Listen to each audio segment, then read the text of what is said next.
মা আনন্দময়ী মন্দির এটি সোমরা বাজারে অবস্থিত। আপনারা হাওড়া থেকে কাটোয়াগামী লোকালে সোমরা বাজার স্টেশন থেকে একটি টোটো ধরে এখানে অনায়াসেই চলে আসতে পারবেন, যেটা সবুজ দ্বীপ যাবার পথে পড়ে। মন্দির মূল প্রতিষ্ঠিত হচ্ছে বীরেশ্বর মুস্তাফি 1170 সালে এটা প্রতিষ্ঠা হয়েছে এবং এটা মুস্তাফিরা আদি নিবাস ছিল উলাবীরনগর। সেখান থেকে ওনারা এখানে এসে ওই বর্ধমান মহারাজার গঙ্গার পশ্চিম কূল বানারসি সমতুল সুখরিয়া গ্রামটা প্রস্তুতি নেন এবং এখান থেকেই ওনার জমিদারি উনি পরিচালনা করতেন। ইনি স্থানীয় প্রবীণ ব্যক্তি শ্রী স্বপন কুমার বন্দ্যোপাধ্যায় মহাশয়। আসুন ওনার মুখ থেকেই জেনে নিই এই মন্দিরের ইতিহাস। নমস্কার, আপনারা দেখছেন এক্সপ্লোরার হাউস চ্যানেল। এই ছোট্ট চ্যানেলে আপনাদেরকে স্বাগত জানাচ্ছি।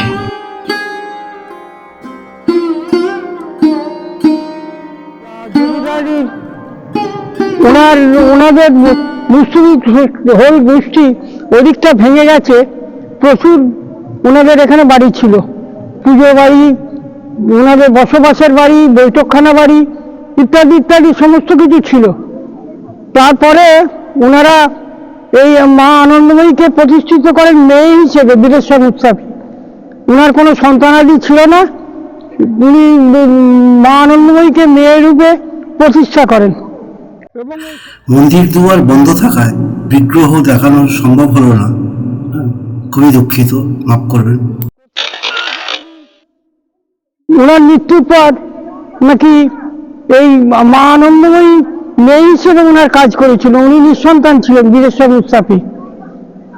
তারপরে ওনাদের অন্যান্য গোষ্ঠীরা এখানে বসবাস করেন। পরবর্তী ক্ষেত্রে ওনাদের জমিদারি ছিল, 16টি ডিস্ট্রিক্টের জমিদারি ছিল। সেই জমিদার থেকে ওনারা এখানে জমিদার ওনারা খুব পরামর্শক জমিদার ছিলেন, মানে প্রজাদের ভালো। ওনার রাধাজীবন মুস্তাফিকে অনেকে একাদশী মুস্তাফি বলতো। উনি প্রজাদের সমস্ত খাওয়া না হলে নিজে খেতেন না, ভাবতেন যে প্রজারা সব খাওয়া হয়ে গেছে, তারপরে আমি এবার খেতে বসছি। ঠাকুর দালানটা উনি পরবর্তী ক্ষেত্রে এখানে ঠাকুর দালান অনেক আগেই করেছিলেন, পরবর্তী ক্ষেত্রে উনি বসবাসটা এখানেই করেন। নাহলে এখান থেকে 2 মিনিট ভেতরে ওনাদের আদি বাড়ি। যাই হোক, ওনাদের মা আনন্দময়ী মানে কৃপায় ওনারা সবাই ভালো আছেন, সব কলকাতায় বসবাস করেন। বাড়ি কালের নিয়মে বাড়ি ভেঙে পড়ে যাচ্ছে, তা সেই হিসেবে ওনাদের মানে এখানে এখন দুর্গা পুজো, কালী পুজো, জগদ্ধাত্রী পুজো সমস্ত পুজো উৎসব হয়। কলকাতা থেকে ওনাদের শরিকগণরা আসেন, কারণ রাধাজীবন মুস্তাফি কোনো সন্তান ছিল না, তার 3 মেয়ে ছিল। মানে এখানকার যে মূল প্রতিষ্ঠিত এই বাড়ির রাধাজীবন মুস্তাফি 3 মেয়ের মধ্যে 1 মেয়ে বিয়ে হয়েছিল সোয়াবাজারের রাজবাড়ি, 1 মেয়ে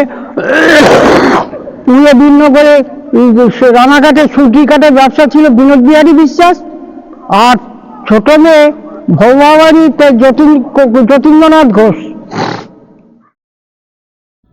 ভিডিওটি ভালো লেগে থাকলে লাইক কমেন্ট করে দেবেন, শেয়ার করে দেবেন, আর সাবস্ক্রাইব না করা থাকলে দয়া করে সাবস্ক্রাইব করে দেবেন। বিনোদ বিহারী তিনি খুব বৈষয়িক লোক ছিলেন। তিনি জমিদারি ভাগ পেয়েছিলেন। পরবর্তী ক্ষেত্রে তার ভাই মানে কুমার যতীন্দ্রনারায়ণ দেব বাহাদুর, তার সম্পত্তিটা ওনার উপরে বর্তায়। উনি এখানে যে কারণে এখানে পুজো হয়, ওনাদের 2 বছর বিশ্বাসের আর 1 বছর হয় যতীন্দ্রনাথ ঘোষের।